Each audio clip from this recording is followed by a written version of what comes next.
Hi guys, I'll be reading Diary of a Wimpy Kid Double Down by Jeff Kenny. My parents are always saying the world doesn't revolve around me, but sometimes I wonder if it actually does.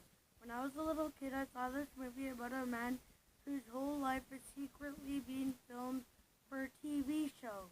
This guy is famous all over the world, and he doesn't know it. Well, ever since I saw the movie, I kind of figured the same thing has probably happened to me. Hope you creeps are enjoying yourselves. At first, I was annoyed at my life being broadcast without my permission, but then I realized that millions of people are tuning in every day to see what I'm up to. It's actually kind of cool. Sometimes I worry that my life is too boring to be its own television show, so I try to do something entertaining every now and then to give the people watching at home a good chuckle. Whoops. The other thing I do is to send my audience little signals to let them know I'm on the secret. Who ate the last cupcake? It wasn't me. Wink. If my life's a TV show, then there's gotta be commercial breaks. I figured they must run ads when I'm in the bathroom, so I always make a big entrance after I finish up in there. I'm back. But sometimes I wonder I wonder how much of my life is real and how much of it's rigged, because half of the things that happen to me are so ridiculous. I wonder if someone else is pulling the strings. If it's all fake, the least people in charge can give me a juicier story to work with. How about Greg gets the girlfriend, or Greg gets a motorcycle, or Greg gets the girlfriend and a motorcycle? Every once in a while, I wonder if the people in my life are who they seem to be, or if they're just real actors. If they're just actors, the kid who's playing my friend Riley gets an award because he's doing a great job pretending to be a doofus. And if my brother Roderick is actually just some guy getting paid to act like a jerk, then that makes me see him in the whole new light. Who knows? Maybe he's a nice guy in real life, and one day we'll be good friends. But if my parents are just actors, that's just wrong. More bubble, sweetie. I made a lot of Mother's and Father's Day cards over the years. If this is all just a sham, then I deserve to get paid for my time and effort. And speaking of getting paid, I'll bet my real parents are set for life thanks to me. But I'm doing everything to make sure I can cash in later. On most TV shows, the main characters have a catchphrase that they say at least once per episode. So I come up with a catchphrase of my own, and I drop it into the conversation every once in a while. Well, bite my biscuits. Later on, I'm going to slap my catchphrase on every piece of merchandise I can think of and wait for the money to start rolling in. I guarantee this, though, I'm not going to end up as one of those washed-up celebrities who sells pictures and autograph conventions to make just one cheap buck. The other thing I learned about television is sooner or later, every show gets canceled, but in the last season they usually introduce a new pet or a cute kid to bump up the ratings. When my little brother Manny was born, I figured they were trying to replace me as the star of the show with a fresh new face. The thing I couldn't figure out is how a newborn baby could be an actor, though.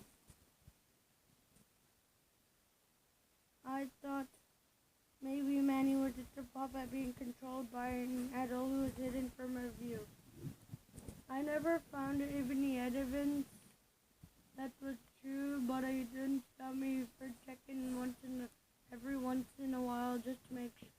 As Manny got older, it's pretty clear he was getting around on his own, so then I wondered if he was actually a super tech wind-up toy or even some kind of robot.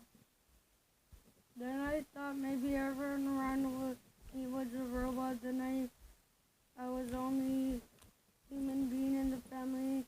Robots need electricity for the power, so that would explain why we have 2 or 3 outlets in every room of the house. It would also explain some of the things my parents say when they think I'm not listening. Maybe we should go away for the weekend and recharge our batteries. If robots use batteries, it explains why we have so many of them in the plastic bin in the laundry room. I'm not exactly where the batteries go, but I have a few guesses. I figured the only way to find out my family members were robots was to see if I could get one of them to short circuit, but either Dad's a waterproof model or he's just a regular human with no sense of humor. That incident got me grounded for a week. The people watching my show probably had a good laugh, but I'm sure the ratings were in the toilet for a while after that. I guess there's a chance I'm not an ordinary kid living an ordinary life, and I'm not the star of some TV show, but there could still be someone out there watching. With all the planets in the universe, there's gotta be some intelligence. Some people say that if aliens were real, UFOs would be zipping around our skies all the time. But if I figured aliens are smart, they are just keeping a low profile until the time is right to invade, they're probably spying on us very second, gathering information about the way we live our lives. My bet is that houseflies are actually just little drones that aliens use to beam images back to their ships. Because if you ever seen a picture of a fly up close, it's pretty obvious their eyes are actually high-tech cameras. The only thing I don't understand is that aliens seem to be really fascinated with dog poop. I guess they've got their reasons for that. I'm trying to explain my theories to my parents and other grown-ups, but it seems pretty clear that no one wants to hear what some kid has to say, so every chance I make sure the aliens know I'm on their side. I hope I got it right about the flies, though, because if drones are actually mosquitoes, we can probably expect an alien invasion any second now. The thing is, I've always felt like someone out there is keeping tabs on my life. After my grandmother passed away, Mom told me I'd be safe because Nana was watching over me from heaven. I think that's great and all, but I think I've got a lot of issues the way it works. I'm fine with Nana watching over me when I'm riding a skateboard or doing something where I can use a little extra protection.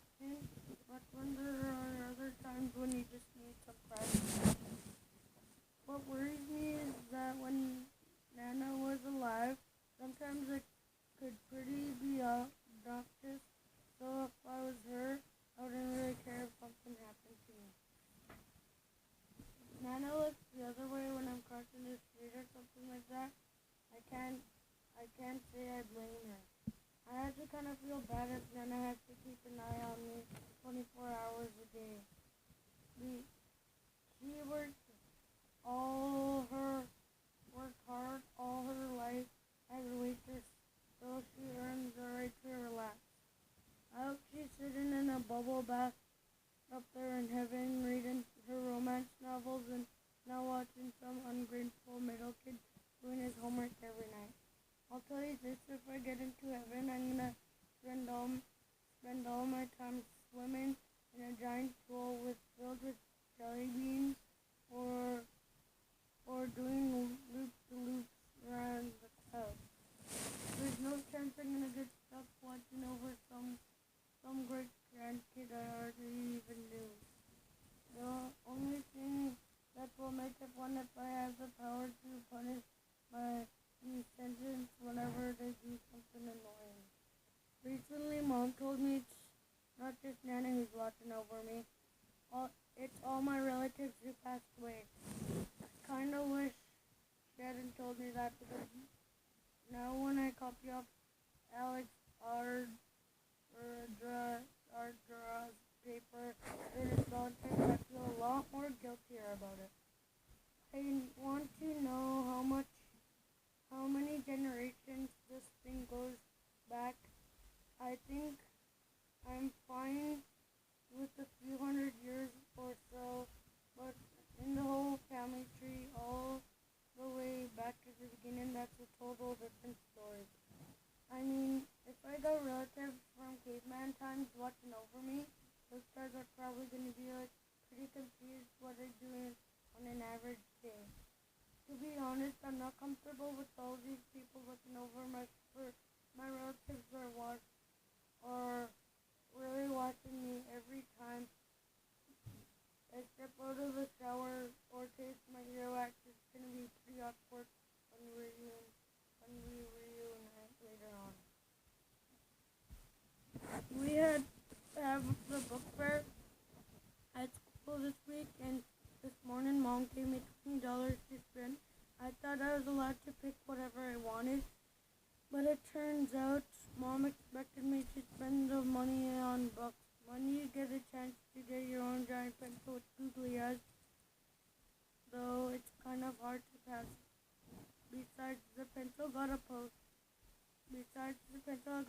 with cats saying something sarcastic, and an eraser shaped like a panda, calculator that glows in the dark, a pen that writes underwater, and another giant pencil with googly eyes just in case if the first one gets lost or stolen.